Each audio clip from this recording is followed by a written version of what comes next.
Well, we should be looking at document 21 today, I think. And this is, as I introduced it yesterday, something that I wrote to an individual I was working with. I think I will read it to you. It takes a little bit of time. I hope it's useful. This is something that I put together as an attempt to help someone understand God in his life. It was a young man who I'd known for a long time, was working with him, and he was having trouble with father, and father was not always behaving appropriately. And so this is not to pick on fathers. This is not to make a blanket statement against fathers or mothers or leaders of anything, but it was to help him understand that he needs to tell the truth about a situation. The truth will set you free. It's also an attempt to help him move ahead and out of that, move away from the pain and difficulty that he was experiencing at the time. So you have that in front of you. See if I can get ready to read here. All right, all of us are injured. Injury causes pain. We tend to shrink back from pain, so we develop behavior patterns of methods of dealing with the pain. And those patterns slowly begin to control us. Then the patterns become entrenched, and eventually they do control us. Because every time we perceive pain or have painful memories, we default back to that pattern. What shall we do? You shall know the truth, and the truth shall set you free. Are you willing to tell the truth to yourself, about other people?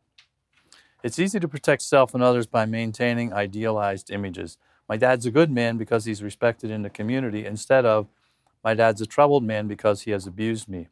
If that is good, then I must be bad because I must have caused the abuse or the family problem, thus accepting blame for something for which I was not responsible, thus creating guilt for which I will always find ways to punish myself because the guilt has not been assigned to the abuser, thus protecting an idealized image in my mind. Thus, anger appropriately directed toward the abuser is subconsciously directed deep into my own life, and I abuse myself to quietly assuage the anger. Because anger cannot be appropriately expressed in violent ways, the violence is turned against me, this time by me, myself. The violent self-abuse I perceive as punishment, and so assuages the false, wrongly accepted guilt for a time, and I'm clean for a time. When perceptions of pain surface, I return to the default behavior pattern because the root problem is still there. I have not assigned the real guilt to the real abuser. So I continue to inappropriately continue to carry the guilt. And the cycle continues. All the while, I reject offers of friendship and healing because I don't deserve the level of love and care that will bring healing, and because healing does not feel normal, and because my healing may expose someone whose image I'm trying to protect. And healing will take me out of the familiar default pattern that's keeping me alive. And the problem weaves more and more intricate threads, and the enemy builds strongholds in my life. And I accept the lie that my default patterns of behavior are keeping me alive, and I think that my developed pattern is the only answer to my pain. What to do? The next time I feel or fear the feeling of pain, I will stop and not take the familiar, well-worn path. I will stop and refuse to go down the well-worn path. That has become my pattern. And I will stop and ask Father what he wants me to do here. What does he want to do with me here? I will accept the pain of the moment, even though I think the pain will kill me, even though every voice is screaming, you will die. And I will stop and allow the pain to show me Father's voice. That still, calm voice that has been there all the time, but was drowned out by other voices. And I will slowly take the path of pain and not the well-worn path of self-abuse. I will discover a new path, a path overgrown with painful memories and experiences and fear, a path that needs walking and effort because it goes upward and not downward. And even though I think this new path will kill me, I discover that I do not die on this new path. That was a lie, that I would die. And then in the pain I discover someone's holding my hand. What a joyful discovery. And though the journey is steep and the path is getting smoother and brighter, why did I not try this path before? Why did I listen to the lie that I would die? And then I discover I did die. The pain I feared was the pain of death. To be reborn new is not the old me, and I scarcely know myself, my new self, on this new path with Father, not the way I thought of Father before, not Father who frowned on my default behaviors as I tried to avoid pain, but now Father who was there in the pain of this, my new journey. Father who promised an easy burden if I walked the path of truth with him. Father who was there all the time. Father who grieved for me, now grieves with me and feels my pain and knows the pain. He has walked this way. It's his way. And I discovered this new path is always available when I feel pain or fear. And I will still fear pain, and I will still feel pain. But when I feel and fear pain, I will stop. Stop. And allow Father to walk with me, his path through the pain. It is now it's now our path through the pain, and no more lies. Pain does not kill. I will not die unless I take my own path, the path of death, and now the path of pain.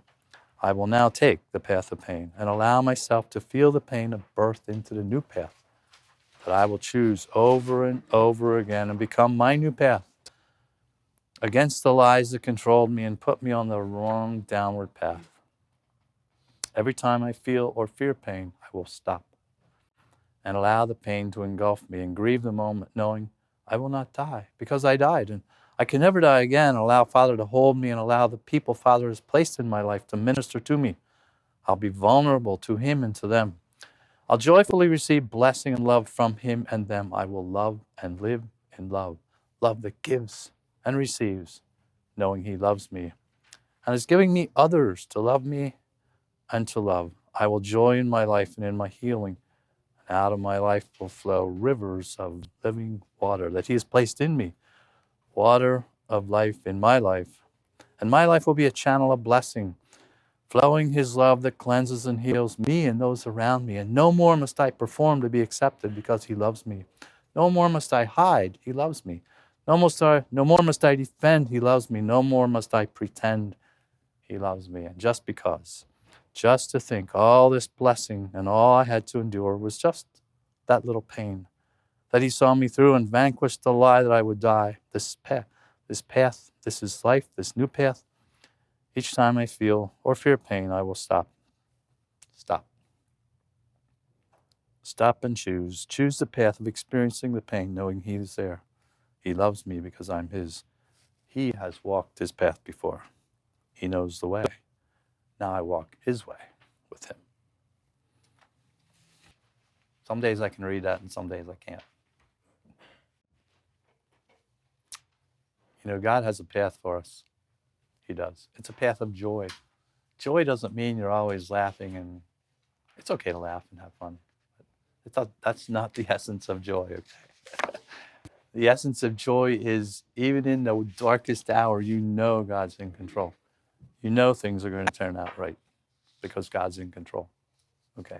And whatever path he's called you to walk, you'll walk, okay? And the joy that he will give you is a joy that no one could ever take away. Nothing could ever take away. Nothing. Not life and not death. All right. Well, you may have found in my library some books, Minruth Meyer books. This one's called Love is a Choice, Recovery for Codependent Relationships. So I think we'll move on to document 22. Much of what you see here will have come out of that book and out of other studies that I've done in working with people. So Codependency, Love is a Choice by Hempfeld, Minruth, and Meyer is the book that I'm just showing you here. What is codependency? Codependency is dependence on and addiction to, can be people, behaviors, things. It can just be so many things. We can be dependent and addicted to people. Can be a parent, can be a friend, can be a spouse, can be an employer.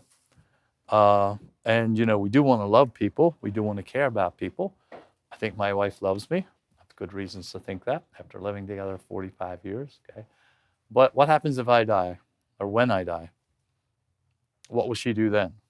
You know, is she addicted to me so that her life will be over also? No, I don't think there's any reason to think that. So she's not really addicted to me. In other words, she can live without me.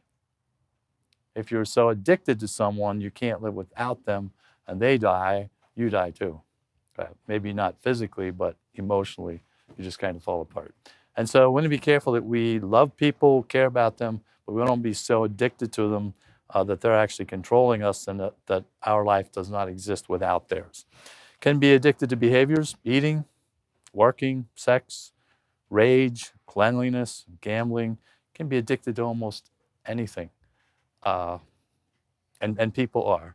You can be dependent upon things, money, clothing, food, house, car, business, farm, almost anything you can get addicted to.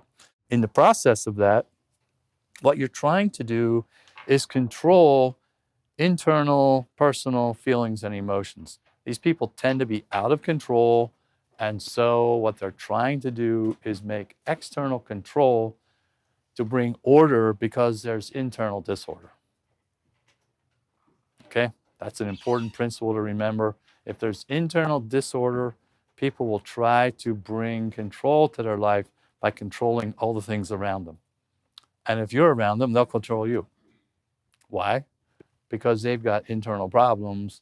And so if they're trying to control life around them to make them feel secure, and you're one of those people around them, they may be addicted to you, but they are absolutely going to be controlling you. So I want to be careful about these kinds of things in friendships, dating, even in marriage. When you get into marriage, it's a little different. You can't just send a person home, because now we're agreed to live together the rest of our lives. And so we need to work at how we can understand what's happening in this person's life.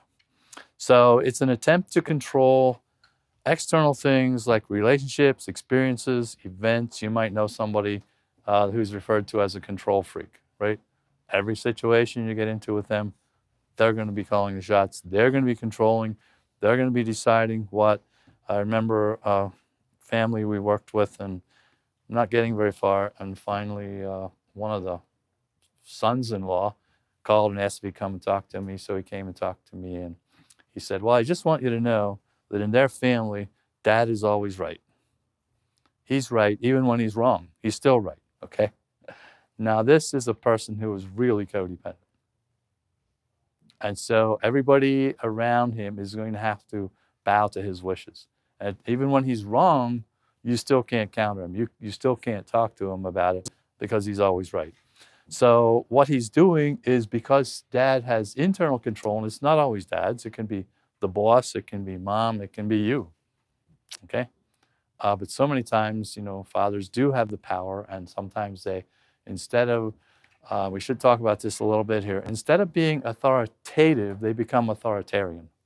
You know the difference in those words? Authoritative means they're gently in charge. They know what to do.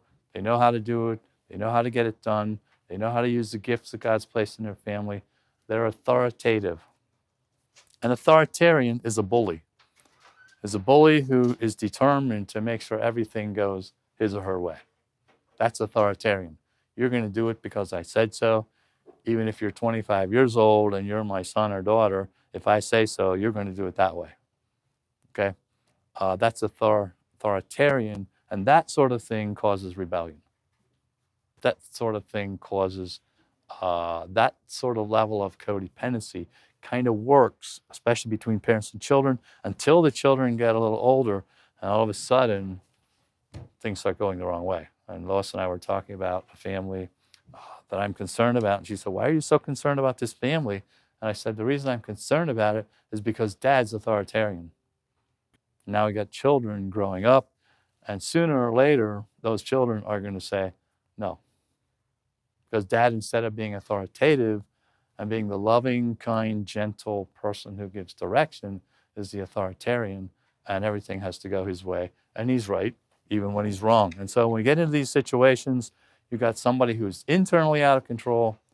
They're going to fix everything out here to make it look like they're in charge. So the truth is, they're actually allowing those things to control their lives. So while they're controlling those things out there, those things are controlling them. Maybe it's the farm, maybe it's the business, maybe it's the church, maybe it's the school, maybe it's the family. And so this person is dictating everything that has to be just like so, and they're controlling that, but the truth is, those things are controlling them. It's difficult to get this message across to these individuals. It's also negative images and messages in the mind that becomes a cycle of endless pain without the boundaries to guard and honor life. In other words, they will cross any kind of boundaries to make sure things happen the way they want them to happen. Sometimes they're really smooth about it. Sometimes they're really coarse and blunt about it. But they'll find a way, typically find a way to make that happen. This can be multi-generational. Sometimes you'll see this child who's promiscuous. They're not behaving. I just heard of another situation. Here's a child, 18-year-old, 17, I don't know exactly how old it is, but this person is really misbehaving. So what's happening? Well, you can look back and say, well, the grandpa was an alcoholic. And then the grandpa's parent said, well, I'm never going to touch a drop of drink. I'm not going to be an alcoholic. I'll never do that. I'm going to be different than my father. But this parent then of the child we're talking about, the next generation might get so tangled up in his business, that's all he can think about, and really produce a terrific business. Never gets drunk, absolutely morally okay, constantly doing good business, never gets involved in any kind of alcohol or drugs or anything like that, but so addicted to the business or the farm or whatever the person is doing that then the next generation, a child becomes promiscuous. And then we say, what happened? And the truth is the thread was following us all the way through. There was addiction, just went from one type to another type to another type. And then the parents and grandparents can figure out what is happening, how did this ever happen? When the truth is what you have happening here is this codependency. Well, what are some of the characteristics of codependence? They're driven by compulsions and addictions. Remember we had this on the board the other day? We talked about people getting involved in addictions. The first level was focus on self. Remember that? And then the next level was, let's see, you might have to help me remember this. Was it a casual contact? A casual contact. And that moves to compulsions, moves up to compulsions. And then the compulsions many times develop into obsessions. And the obsessions into addictions. And finally into strongholds. And so what you have is these people are many times really over here driven by compulsions, driven by addictions, driven by determination to succeed or determination not to fail because of maybe previous generational problems. They're many times controlled by relational dysfunction, short-term relationships. They might come roaring into a relationship and everything's fine. This is a perfect person, and then it sort of subsides and goes away. And then they get to another relationship and do that again, and another relationship and do that again. Many times relational dysfunction. Well, they're always going to be the controller, and so in the process of being the controller, those relationships never really mature. People eventually say, we don't really need this. A faulty concept of self, the looking glass world, as sometimes social scientists talk about it. How do you know who you are? They talk about the looking glass world, that the world is like a mirror. So you wake up in the morning and you go out into the world and the world reflects back to you your image.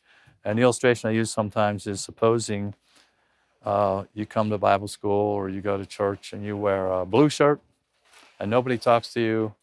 And next day you wear a green shirt and nobody talks to you. Next day you wear a white shirt and everybody talks to you. What color shirt do you think you will wear? Depends on your personality, maybe, but eventually we can be shaped into behaviors because of the way the world looks back at us. Okay, and so it could be a useful way of looking at this. But a faulty self-concept where we don't think of ourselves as healthy. Remember we talked about Romans 12:3. Don't think of yourself more highly than you ought to think, but think how? Soberly, accurately. Many times these people cannot think accurately about themselves. They either think they're too great or they think there's something seriously wrong with them. And we'll talk about that as we go along here. A faulty self-concept. Make happiness dependent on other people and blame them if not happy. I could really be happy if it wouldn't be for my sister who always is acting like this. I could really be happy if my employees would behave themselves. It's always somebody else's fault. At the same time, they feel inappropriately responsible for the people. So you get this sometimes in marriages, sometimes in relationships. These people are blaming the other person. This individual blames the other person for what's going on. At the same time, they're so linked to them that they can't get away from them. And that's kind of what makes this codependency. They find their personal identity in those relationships in a dependent way. We'll talk about that some more too, as we'll put some of that on the board after a bit. You find their identity, instead of having their own identity, they find their identity in somebody else. They don't exist outside of that. Ever see a relationship that was just like so enmeshed? It could be two people, and they just can't live without each other. It gets so enmeshed that they really don't have their own personal identity. They have to be tied to somebody else to give them their identity. A lack of understanding of dependence, interdependence, and independence. We've talked about this before, where we have walls around our lives making us totally independent, or no walls around our lives making us totally dependent, and failing to realize that we need some kind of a shape to our life that does not either keep people out completely or allow anybody to run through there anytime they want to. A denial of reality. They prefer idealized perceptions. Instead of realizing that I have a weakness or a problem and that I can deal with it, I'm going to idealize myself or idealize somebody else and say, well, this person never does anything wrong. You can get caught in these kinds of relationships with powerful people who control you. Internally, they've got problems. They can make you feel like $1 million. They might be wealthy. They might be wealthy and able to provide you with things you can't provide for yourself. They might be popular and provide you with popularity you don't have. They might be socially adept, and when you're with them, everybody has friends. Everybody has fun. We all have a good time. Got to be careful. This can all be healthy, but when it gets unhealthy is when you've got to have that person to make it happen. Okay? And without them, you kind of don't exist. And so denial of reality, where we prefer idealized perceptions rather than becoming our own person. Extremes of emotion, maybe being clingy, being smothering. Maybe you know somebody, you just can't get rid of them, right? You turn around, they're there. You go somewhere else, and they're there. Well, they're very needy, and many times you're dealing with somebody who is codependent, and they cannot live without you.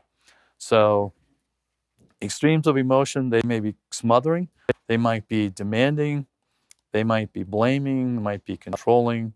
These people tend to live in a cycle of love hunger. They're so hungry for love. And so they're out there trying to pull it out of everybody. Wrong beliefs become the filter of their reality. I'm not valuable. I'm not important. And so how do we work with people like that? It's so difficult to work with people like that. They'll keep telling you that they're not important, they're not valuable, and you say they are. But they either can't or won't receive your compliments. They can't or won't receive the blessing that you're trying to give them. You're trying to reach out to this person, you're trying to develop a relationship with them, and at the same time, while this person may be clingy, they may need you, at the same time, they don't believe you when you give them compliments. They don't open their heart to receive. Okay? Very complicated. Not opening their heart to receive what God gives them, and through the love of other people where they could be blessed, and they just keep you at arm's length. Okay. Sometimes I say, working with a couple, sometimes I'll say to the lady, they're not getting along too well. They're both sitting there. And I say, does your husband ever tell you you're beautiful? Yes. Do you believe him? No. Okay. And so you get this situation where, there's love available to this person, but the person is saying no. Okay. They can't receive a compliment. And as you work further with many of these people, what you discover is that they live in the wrong belief becomes a filter of reality. I'm not valuable. Distorted thoughts create distorted behaviors. And so they start getting involved in self-abuse, or maybe self-depreciation. They keep saying I'm not worth very much, and then it sort of becomes a self-fulfilling prophecy in life, and they fail at a couple of things, and you're trying to work with them, and you say, you really do have some skills. You really do have some, you're a person who really is deserving. And they say, you know what? I hear what you're saying, but all the evidence in my life points to the opposite. You must be telling me a lie. They don't believe those words, the kind words that God's given you to flow through you to this person. They don't accept the words. They don't accept the love. Okay? Because the life has already become a series of self-fulfilling prophecies where they've done things that are harmful to themselves. They're interpreting life as negative. And when you try and tell them other than that, you try and tell them they're important, they're valuable, you're here to bless them, there's a push and a pull, okay? The pull is they want it desperately, but the push is they don't feel that they're worthy enough to receive it. How do we work with people like that? Pray hard. Have lots of patience. Stay with that. We cannot erase those bad things up here, but we can replace them. We start putting good things in there, get good things in there, and just keep it there. Just keep it flowing, okay? They just need that constant flow of blessing and honor and protection and goodness that comes from you. And after a while, if you're bringing that to them, after a while, we hope to see their defenses start to go down. And they start opening their heart to receive those things. Response to codependency: do not become supportive of other people's problems, okay? Do not allow them to distort reality to create idealized situations. When they do that, try to call them back to the truth. Oh, are you sure it's that way? Okay, be really gentle. But, are you sure that's what happened? Ask them to think through things. Accept the addict's distortion of reality. Don't do that. But model the truth for them. They say they're not valuable. Point out some skill they have. Okay? Help them learn a skill. They may not have a skill. They may be able to learn one, and you bring it to them. Do support and empathize without creating dependency. What we don't want is for them now to start hanging on you. Okay? Remember teaching people how to ride a bicycle? They hold on to the seat for a while, but not for 20 years, right? Not even for 20 weeks, hopefully, but it might take that long. And so we don't want to make them dependent upon us. Do give hope and homework. Those are the two H words that we talk about working with people. We give them hope and we give them homework. Hope is that I believe in you, I care about you, I love you, I'm here to help you. I believe that we can conquer this by the grace of God, and God knows the answer even though we don't, but I'll work with you until we do. So that's the hope. We speak words. With hope, we speak words to their lives. We speak encouraging words. We speak words that are kind, words that are gracious. Your words are so powerful. Have any idea how powerful your words can be? To listen to encouraging words and to bring those encouraging words. So we give them hope. We also give them homework. That is to say, we give them something to do.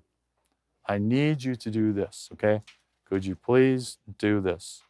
And then follow up. Go back and talk to them. Make sure. Have you done this? I've been doing that to people here at Bible school. Okay, you told me you were going to do this. Did you do it? Yeah. Just a little reminder. No. Well, after the third time, I say, why not? Okay. How can I help you? So we want to make sure we don't become the problem by becoming dependent with them. So we give them hope. We give them homework. We do require responsibility. We do help the person to see themselves as God sees him or her. How God sees you, that's how I want you to see yourself. Does God think you're junk? No. Does God think you're the only answer to all the world's problems? No. Somewhere in between there is the truth, and we need to help them to see that. Help the person establish boundaries in life. This is huge. Boundaries are so important. People has no boundaries. There's somebody who's just been roaring into their life. There's somebody who's just been controlling them. Somebody's been manipulating them. We've got to start telling this person, you need a little space, okay? Start building a little space. Start doing things on your own. You don't always have to take this person with you. You don't always have to go with this person. You don't always have to be meshed with this situation. There are other jobs in the world, okay? There are other people in the world. So we start putting some distance there. So help the person to establish boundaries in life, show real tough love, and it's what it's going to take. Tough love that stands there and stays there and doesn't get shut down, because these people will try to prove you wrong. They're sure you're wrong. They're sure they're junk. They're sure they're not valuable. And you tell them they are, and they'll say they're not. Okay. Keep the love there. Keep the care there. But be honest about it. Show that real tough love, not tough love in being rough and misusing people, but tough in that it doesn't quit. It doesn't go away. Most of all, don't be an enabler. We'll take a break and then we'll talk about what it means to be an enabler. Okay? Part of the problem here is somebody who's always complaining about getting the bad end of the deal. Maybe they want the bad end of the deal because if they were successful, they would have to be responsible. This is convoluted thinking, but it's surprising how often you bump into it. You get somebody who they go from one bad business deal to another. They go from one bad romance to another.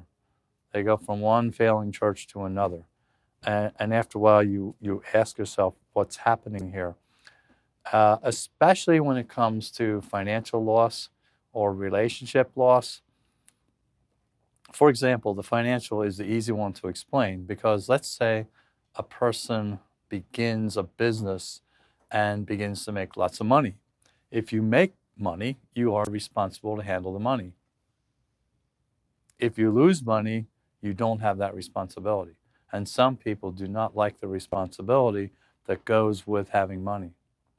And so you see a business person who will program into every business deal guaranteed loss. And you know, I know a family where this has gone on for their whole lifetime. These people are now very old, and the wife is just so frustrated, and the husband has lost money on every business deal he's gotten involved in. And so you talk to him, and yeah, well, things just didn't go so well with that deal. I thought I had it all figured out, but I always get the bad end of the deal, you know, that kind of thing. And you talk to him, and you discover that in his life, he takes no responsibility for anything. And so, you know, the place looks a mess, his truck's a mess, the shop's a mess, the work site's a mess. If he had money, he would then have to be responsible. It's really convoluted thinking, but are you still with me? Okay. So when you're successful, I mean, if you work at something and your farm becomes prosperous, or your family's doing well, there's a responsibility with that. And so these people do not want to accept responsibility. They'll find some way to get the responsibility off their shoulders. Difficult. Those people are very, very hard to work with. Very, very difficult to work with. I have already given people who tend to lose money in business, give them a book with all the details in there. Okay, every cent that comes into the business, write it down. Every bill that comes in and every cent that goes out, write it down. They can't do it. Why? I mean, to somebody who is good at business, they just do it without even thinking. Somebody who is living this life of self-destruction just can't seem to be able to even keep records to show where they are. Their checkbook hasn't been balanced for 3 months. They don't know how much money's in there. They call the bank, what's my balance, right? Now, how hard is it to subtract, right? Okay. And then add the deposits. This is not rocket science, okay? They can't seem to do it. You look at their checkbook and you ask them to see it, and first of all, you typically can't even read it. What do you do? Well, you can get checkbooks that show duplicate checks, right? So when you write on your check, it writes on a duplicate underneath there. So you tear out the check and pay somebody. There's a duplicate there, because they'll write out a check and pay somebody and do that 6 times without recording it in the register. I wonder where wonder where that check, I can't remember where that check went. You know, you're sitting down with them and it's like, if you're some kind of a business person who can think through things, the frustration level is going to be off the charts. Okay. So then you get them one of these checkbooks that's got a duplicate so that you can go back through and say, oh, you wrote this here and here. Many times they will resist it. I don't need one of those. No, I don't want that. Why? They're programming failure into what they're doing. Because success creates responsibility. They don't want it. What will they say if you tell them that success gives them responsibility and they don't want the responsibility? You need to be slow, at least in my opinion, slowly get around to show them that. And then when you show them that, instead of doing it with a statement, maybe doing it with a question. I wonder why you didn't add that part of the job into the quote that you gave them. Okay, I remember a man who he came up to the end of a business deal, and he had put in some big cement tanks in the ground for a farmer, right? And when he gave him the quote, he did not include the price of the tanks. So, I mean, wouldn't that be a substantial part of the quote? I would think, maybe, okay? And so when he came to give the farmer the bill, he said, well, here's the bill, but I said, he said, I'm losing money on this because I forgot to put the price of the tanks in there. So what do? We say, well, I wonder why it was that such a substantial part of the project was not included. How could you I can understand you'd overlook a couple bolts, okay? But how could you overlook that? And get them to think, okay, wonder why that was, okay? Sometimes they're just schussly, you know? What that means, they just not careful about what they're doing. And sometimes they just think, oh, I've got it all figured out, no problem, we can take care of that, you know, next thing you know, we're in trouble. So I usually try and ask them questions. Do you have a worksheet? Do you have a plan when you're trying to work with somebody, when you're making up a plan for the next job you're doing? Do you draw it out? Do you measure? Okay. I had a person come to my place recently, and he got out one of those wheels with the handle, you know, sets it to 0, starts wheeling it down here, wheeling it over there, measuring how long does the wire have to be, how long does the pipe have to be, you know, writes it all down. 2 days later, I get a quote in the mail. Everything's there. You don't need to work with people like that, okay? They know how to do things. But you get somebody who looks at the job, yeah, I think we can do this. Yeah, it cost me about this much, okay? Not going to work, okay? So then you start asking them, wonder why you didn't do that. I wonder why you're not a little more thorough, you know?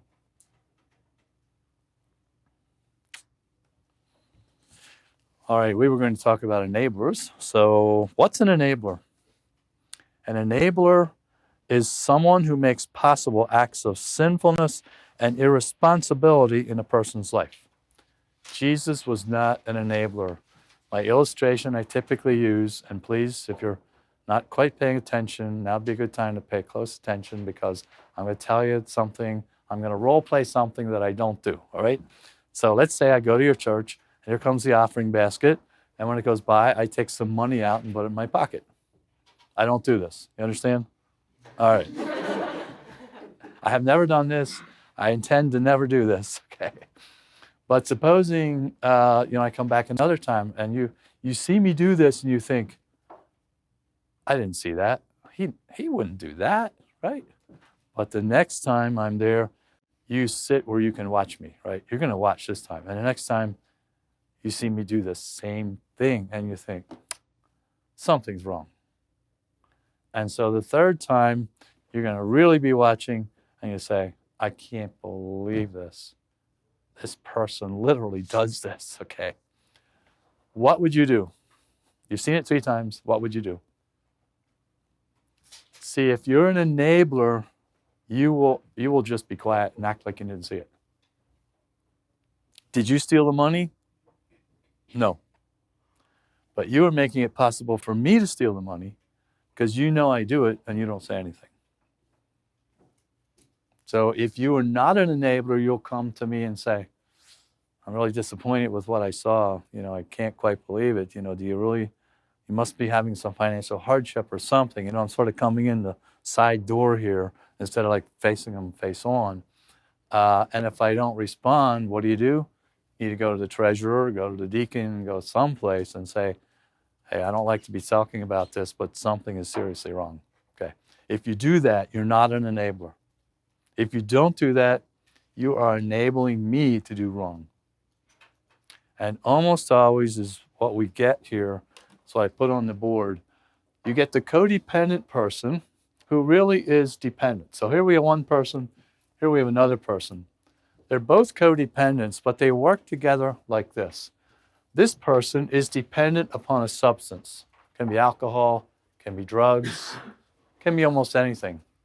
Codependent means dependent upon or dependent with or dependent to.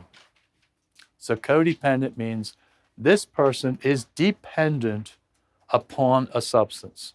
It's just an illustration. This other person is not dependent on the substance. This person is not a drunk. This person does not do drugs. This person does not do bad things. But this person has created a dependency and is dependent upon this person. And this dependency and enmeshment becomes an enabler. This person becomes an enabler for this person. I remember a situation where a man he was a member of the church and he was getting drunk and so ministers went to visit and he wasn't home, talked to his wife, and she said, well, I never smell alcohol on him. Okay? Well, they knew that he was drinking. She was an enabler. Okay? Instead of saying, oh yes, it's so sad, but my husband is, both these people have passed away, by the way. It's a true story. Both of them passed away, people I knew well. And she could have said, yes, my husband is, he is drinking alcohol and I appreciate your help. What can we do to help him? But instead of saying that, she said, no, I don't think he's doing that. I don't ever smell it and I don't think he's doing that. So this person, she was not drunk. She was not drinking alcohol, but she was dependent upon and creating a dependency with this person, and she was enabling that person by not participating in bringing help to that person. So many times you're trying to help this person and you're finding out that there's somebody over here while you're trying to help them off the substance. This person over here may actually be supplying it or maybe providing money for it, so that you get a codependency between these two people. And you've got this relationship between them, which is usually some kind of a push-pull type of relationship where they're kind of pulled together because of what they're doing for each other, but at the same time, the tensions are pushing them apart, and you get these really, really painful experiences between two people. Many times, this is kind of the way the codependency works. So above all things, we want to make sure that we are not becoming enablers for people who are doing things that are harmful, sinful, wrong. If you know about it, do something about it. If you don't do that, you become an enabler to those people. The codependent person typically suffers from an unclear or faulty self-image. Therefore tends to become absorbed into other people or things. Put a little differently, the codependent lacks a sense of self and personal boundaries. The person doesn't think I am me and I'm me by myself and I exist as an individual. I'm only me as when I'm connected to this other person. And that dependency, it's not that it's wrong to have friendships. It's not that it's wrong to have close friendships, but when those friendships eliminate your identity and you are only a person when you're with this person, that's wrong, okay? So the codependent person is not really sure who he or she is and is dependent upon their identity being supported by this other individual.